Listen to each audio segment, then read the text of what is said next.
Alright, boom. This is a quick video of me explaining how to throw a basic punch. A few people have been messaging me asking me how to throw a punch, so I'm just going to be going through the two basic punches, which is your jab and your cross. These are probably the most important punches in boxing, kung fu, martial arts in general, and even on the street. Alright, so before you even decide to throw a punch, the first thing you want to establish is which hand you're most dominant in, because this is going to set you up for your stance. I'm pretty sure everyone knows which hand they're most dominant in, so the first thing you want to do is put your strong hand back in the rear and your strong leg back in the rear. This will mean that your left hand, or in this case it will be your left hand forward, your weak hand, and your left leg forward. Same goes for the other side. If you're left-handed, you fight with your left hand back, left leg back, right hand forward, right leg forward.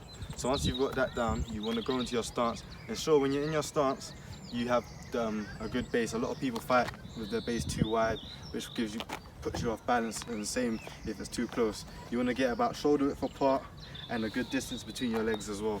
Also, and ensure you bend your knees to give you good balance and allows you to get power behind your punches.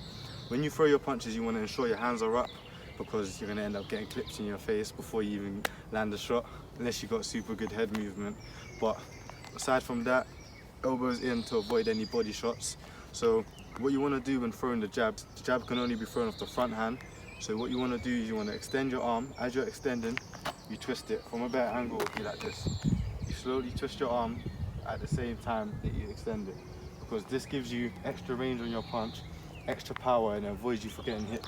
As you can see, my face is covered, so if my opponent was to slip, dodge, or I was to miss the punch, I'll still be covered for the counter attack. A lot of people just flick the arm out like that, which is not good at all, because you're going to injure yourself and you're going to leave yourself wide open to get attacked, and you're going to get no power behind your punch.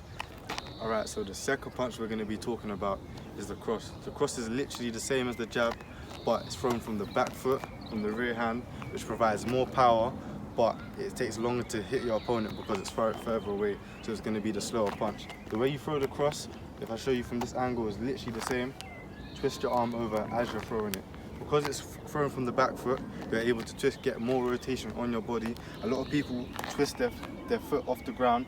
This brings their body weight behind it, gives you more reach as well. So if your opponent's a little bit further away, you want to reach them, you can twist your foot to reach them. So a lot of people think that power comes from your arms, but your legs are much bigger than your arms. So the power comes from the ground up, your legs, your hips. So when you throw the jab, the cross, sorry, just like that. Thanks for watching. Hope to see you guys again. So that was an old video of me, as you can see by the beard, or the lack of the beard, that was explaining how to throw a basic punch. I have more in-depth videos that cover the actual mindset, the cerebral approach to the game of boxing. If you check the link in my description, there's a free chess boxing lesson with a free introduction. All you got to do is just sign up for it. It's in the description of this video. Also, it's in my Instagram bio, my TikTok bio, all my bios, etc. So yeah, make sure you check that out. And yeah, wow, let's get going. Oh yeah, subscribe as well.